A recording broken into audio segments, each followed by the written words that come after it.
வணக்கம். இது தேர்தல் திருவிழா. நாடாளுமன்ற தேர்தல் தேதி விரைவில் வெளியாகி இருக்கக்கூடிய நிலையில தமிழ்நாட்டோட அரசியல் களம் நாளுக்கு நாள் பரபரப்பா மாறிட்டே வருது. அரசியல் ரீதியான விமர்சனங்கள், பரப்புரை என தமிழ்நாட்டில் நடந்த முக்கிய நிகழ்வுகளை இந்த தேர்தல் திருவிழா நிகழ்ச்சியில பார்க்கலாம். தேமுதிகவோட அதிமுக கூட்டணி பேச்சுவார்த்தை இறுதி கட்டத்தை எட்டியிருக்கிறதாகவும் சீக்கிரமே கூட்டணிக்கான அறிவிப்பு வெளியாகும்னு தகவல்கள் வெளியாகி இருக்கு. ஆனா அப்படி யார் கூடயும் நாங்க பேசல அப்படின்னு மறுத்திருக்காரு தேமுதிக நிர்வாகி பார்த்தசாரதி. இதற்கிடையே நாம் தமிழர் கட்சியிலிருந்து விலகிறதா அறிவிச்சிருக்கிற அந்த கட்சியோட மாநில ஒருங்கிணைப்பாளர் பரபரப்பான குற்றச்சாட்டுகளை அந்த கட்சி மேல அடுக்கி இருக்காரு. யார் கூட கூட்டணின்னு தேமுதிக இன்னும் முடிவு பண்ணாம இருக்கு.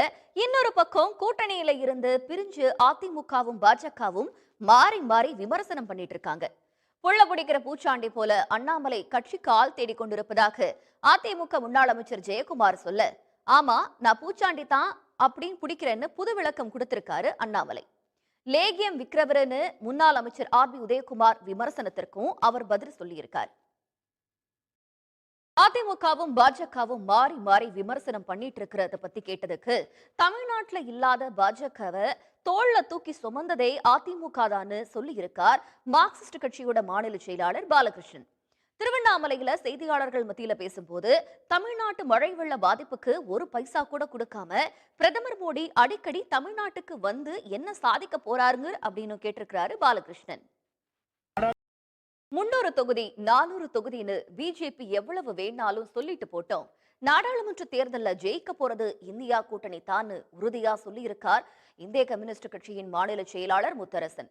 ஜெயங்கொண்டத்துல செய்தியாளர்கள் மத்தியில பேசின முத்தரசன், திமுக கூட்டணி தமிழ்நாட்டுல 40 தொகுதிகளையும் ஜெயிக்கணும், தொகுதி பங்கீடு சுமூகமா நடந்துட்டு இருக்குன்னு சொல்லி இருக்காரு.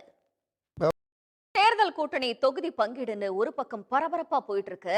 இன்னொரு பக்கம் ஏவிஎம் எந்திரங்கள், ஒப்புகை சீட்டு, எந்திரத்தில் புதிய மாற்றம்னு சர்ச்சை வெடிச்சிருக்கு. தமிழ்நாட்டுல இப்படின்னா ஒன்றிய அரசை கண்டிச்சு பாட்டு வெளியிட்டு சர்ச்சையில சிக்கி இருக்கு கேரள பாஜக. இதை பத்தி எல்லாம் ஒரு சிறிய இடைவேளைக்கு அப்புறமா பார்க்கலாம். கூட்டணியில இருக்கிறவங்க எல்லாம் பிரதமர் மோடி பங்கேற்கும் நெல்லை பொதுக்கூட்டத்துக்கு வந்துடுவாங்க. ஆனா கூட்டணியில யாரெல்லாம் இருக்காங்கன்னு இனிமேல தான் எங்களுக்கு தெரியும்னு சொல்லி இருக்காரு பாஜக எம்எல்ஏ நயினார் நாகேந்திரன். நெல்லையில நடக்க போற பிரதமர் மோடி பொதுக்கூட்டத்திற்கான அடிக்கல் நாட்டு நிகழ்ச்சியில தான் அவர் இப்படி சொல்லியிருக்காரு. பிஜேபிக்கு எதிரா இந்தியா கூட்டணி கட்சிகள் தான் ஆவேசமா பேசிட்டு இருக்கிறாங்கன்னு பார்த்தா, ஒன்றிய அரசிற்கு எதிராக கேரள மாநில பாஜகவே பாட்டு போட்டு வெளியிட்டது சர்ச்சையை கிளப்பியிருக்கு.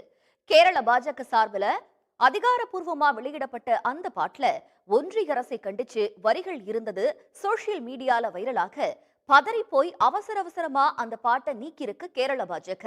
அவங்க நீக்கிற அப்புறம் அந்த பாட்டு இப்போ பயங்கர வைரலா பரவிட்டு இருக்கு. கூட்டணிக்கு யாரு வருவாங்கன்னே தெரியலன்னு பாஜக எம்எல்ஏ சொல்லி இருக்கிற நிலையில, தமிழ்நாட்டுல கூட்டணின்னு இருக்கிறது திமுக மட்டும்தான், அதிமுகவும் பாஜகவும் இன்னும் கூட்டணியாகவே உருவாக்கலன்னு சொல்லி இருக்காரு விடுதலை சிறுத்தைகள் கட்சியோட தலைவர் திருமாவளவன். சென்னையில செய்தியாளர்கள் மத்தியில பேசும்போது, நாடாளுமன்ற தேர்தலில் வாக்காளர் ஒப்புகை சீட்டுகளை 100% பயன்படுத்தணும்னு வலியுறுத்தி இருக்காரு. வாக்குப்பதிவு இயந்திரத்துல தில்லு முள்ளு பண்ணி ஜெயிச்சிடலான்னு பிஜேபி நினைச்சிட்டு இருக்கிறதாகவும் திருமாவளவன் குற்றம் சாட்டியிருக்காரு. தேர்தல் களம் சூடுபிடிக்க தொடங்கிருச்சு. இனி வர நாட்கள் நடக்கிற அரசியல் சுவாரஸ்யங்களை தெரிஞ்சுக்க தேர்தல் திருவிழா நிகழ்ச்சியை தொடர்ந்து பாருங்க. நன்றி, வணக்கம்.